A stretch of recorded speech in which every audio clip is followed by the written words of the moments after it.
Okay, in Chapter 8, we're going to continue to talk about early childhood, but this time we're going to turn our attention to the emotional and social needs and developmental issues associated with this population. So we return again to Erikson. As you recall from the earlier chapter, Erikson is the theorist who focuses on psychosocial development and talks about how there's a psychosocial crisis at each developmental stage. So during the early childhood years, which again we're targeting 3 to 6 or so, we have initiative versus guilt. And basically what's happening during this stage is that children are now beginning to take on tasks themselves. So they might decide, I'm going to build this tower of blocks or something. I'm going to take this task on and conquer it. If they're not initiating and engaging in tasks such as that, then they're going to feel kind of a sense of guilt and not feel very productive. So it's really kind of a purposeful kind of task that they're engaging in. All right, now I love to talk about the concept of self-concept. It is pretty hard to find a child in the 3 to 6 age range that doesn't have high self-esteem. It is the norm for folks to have pretty high self-view of themselves at this time period. There certainly are folks who do not fall into this category. I've worked in inpatient hospital settings where children were, as young as, just a few years old or being hospitalized for psychiatric reasons. So I don't want you to think that this is the case for everyone. But by and large, most children during this developmental stage are going to think that they are, pretty amazing. And here's why.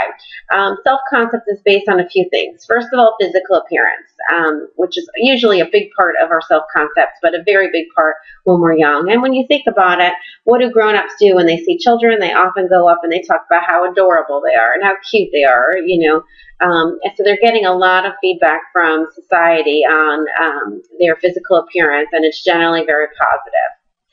In addition, we are also paying a lot of attention to the stuff that they have. So when you meet a child, if they're holding a teddy bear, if they have a cool pair of sneakers on, they got a neat new backpack, grown-ups and society is going to pay a lot of attention. Let me see that teddy bear you have. Wow, he's really cool. So they discover that they're cool stuff, and it doesn't have to be a whole bunch of stuff. It doesn't have to be expensive stuff. We're going to make a big fuss over whatever they have. So their possessions also contribute to their self-concept. And then last but not least, it's task completion. So can they do a task? Not well, just can they do a task? So can you draw me a picture? Sure I can. It might look like a scribble, but here it is, and they feel all proud. I drew a picture. Can you put some blocks together? Sure I can. It might only be 2 or 3, but I can put them together. So the idea here is that they're judged really on these 3 variables that really make it very easy to think pretty positively of yourself.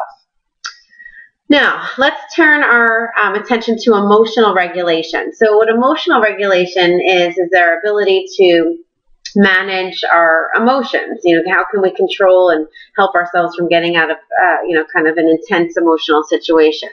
Well, the development of language is going to significantly help here. As I said before, that was one of the problems in the toddler years because they didn't have a lot of language, and that's where a lot of their frustration comes with and managing the negative emotions. Well, now they do have that, so that can really help. They can start to use words to help express their feelings, and that is beneficial. In addition, they also get wise and they start to block out stimuli. So you can see here in this picture, this young boy is putting his fingers in the air, and I have a picture of fireworks over here. So if they're at a place where they don't like the sound of the noise, they know that they could put their hands over their ears. Or if they're in a scary movie, they could put their hands over their eyes, and then that blocks out the stimuli, which makes it less stressful for them. So they start to become a little bit more in control of managing their emotions. Remember, they're still 3 to 6. This isn't a very well-developed skill yet, but it is developing. Now, if we take a look at friendships, friendships certainly evolve throughout the years. During this developmental period, from 3 to 6 or so, our friends are basically, really based on who likes you, who wants to play with you and who might have something you might want to play with. So the idea of who our friends are, it's kind of who you're hanging out with, so whoever your caretaker kind of connects you with, either through a play date or through schools or through your community, that's who you're going to hang with. Now, if you're playing with little Bobby and Bobby, doesn't want to play any longer, whatever you're playing, then you're probably going to drop Bobby and take, Samantha as your new friend if she's willing to play what you want to play. So it's really kind of, there's this theme here about you. It's kind of all centered around you and your needs. So if you want to play a game and someone else doesn't want to play, you're going to just kind of drop that person at the moment and probably be more focused on getting your needs met.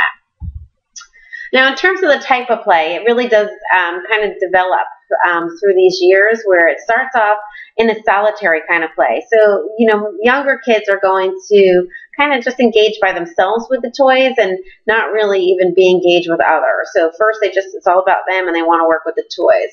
It shifts a little bit to parallel play, and parallel play is when they're playing near someone else, but they're not really playing together. So I'm going to play with my blocks over here. You're going to sit next to me and play with your blocks over there. And then it starts to shift into associative play, where we're still kind of doing our own thing, but we're starting to talk to each other, and maybe I'm eyeballing your blocks and you have a red block that I want, so I might say to you, can I have that red block if I give you this blue block? And so we're starting to engage with one another, but we're still not really working together.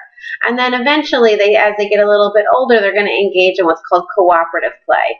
So now, instead of you and I sitting next to each other building our own block tower, let's work together. We could probably make a really cool one if we have all these blocks, and it could be really high. And so our goal is to create this really high block tower, and we'll do that by working together with one another.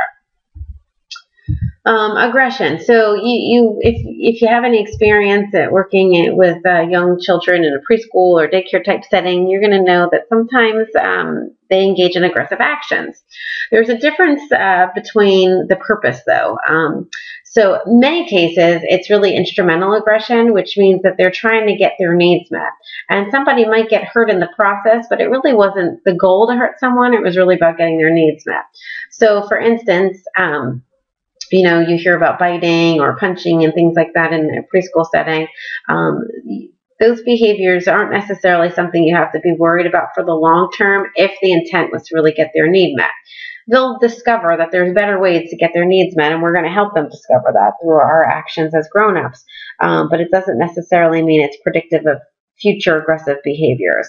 So, for instance, if Sally has a kitchen utensil or something that I'm interested in having because I'm trying to play in the pretend kitchen, and she has it and she won't give it to me, then I may just have to hit Sally, because then when I hit her, she's going to start crying and she'll drop the spatula that I want, and I'll be able to grab the spatula and go and do what I wanted to do. That's instrumental.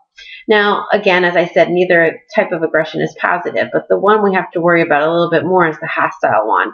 And that's when the goal is to hurt the other person, because folks who are demonstrating hostile aggression as a preschooler are much more likely to engage in aggressive behaviors later on. So that is a point where we certainly need intervention for all types of aggression, but much more, systematic type of prevention and intervention techniques for the hostile aggression that's demonstrated. You probably have heard that watching violent television programming or playing violent video games is certainly connected to aggressive actions. There is actually a ton of research that really supports this.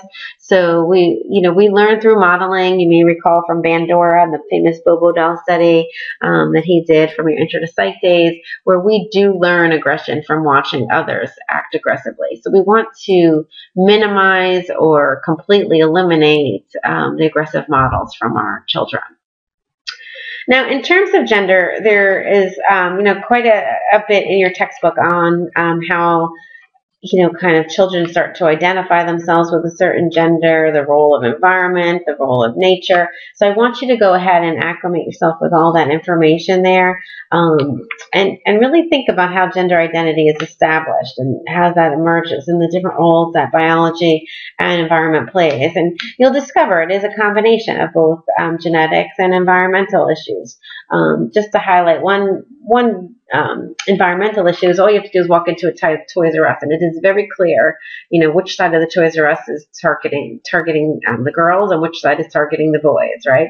So we, as a society, certainly make significant contributions to gender stereotyping even, which is maybe not so positive. So we want to look at how we might be able to reduce some of that gender stereotyping. Okay, so now let's shift gears and talk about parenting styles. So one of the primary influencers of children throughout the years is their parents, of course, and this is particularly true with the younger population, which is obviously spending a lot of time with the caretakers. And we want to just talk about the different types of parenting and what works best. So there are three major types of parenting. Your author also lists the uninvolved parent, which is like more the neglectful one, which is obviously another way to go, which we're not going to pay so much attention to, but it certainly could be, unfortunately, one of the ways that parents just don't interact with their children. If we take a look at so these three different types of parenting, and we're going to look at these two variables here, control and warmth. Let's start off with the bottom. We'll go from the bottom up to the top. The permissive parent doesn't really have much control at all, but really is very, very high on warmth. So this is the parent who really wants to be friends with their child more so than being their parent, and really just wants to make sure that child knows that they love them, but they're not setting any limits, no boundaries, no parameters, and that can be very problematic because kids want and need boundaries. They don't know, they're just going to go ahead and keep pushing and pushing, and the parent's job is to set the line and the bar there. So this is obviously a problematic type of parenting style. The authoritarian is the exact opposite. So here, an authoritarian parent, it's very difficult to even tell if they care about their child because they're only focused on control. So it's almost like a dictatorship. It's my way or the highway, and whether you love me or not doesn't really matter. I'm just going to set all these rules, and that's what it is. So again, this is problematic because we want our children to know that they are cared for and loved, but they also need to have boundaries. So as you can see, the most positive parenting approach is going to be the authoritative style. And this is where we have a nice balance between control and warmth. So authoritative parents are setting limits for their children, but they're doing so in a way that still communicates that they care and love them very much. So an authoritative parent also is going to help their child make decisions. So maybe not my way or the highway, but here's your choices. You can wear the red shirt or the blue shirt today. Which one do you want to wear? So you're building their decision-making skills and their self-confidence, and it really is very, very powerful because it provides children with an environment that really fosters just an opportunity to grow wonderful self-concepts and develop skill sets along the way while feeling very supported. All right, so that gives you a highlight into some of the topics for this chapter. I hope you enjoy it. It's a lot of very interesting topics on early childhood, and I'll see you in class later.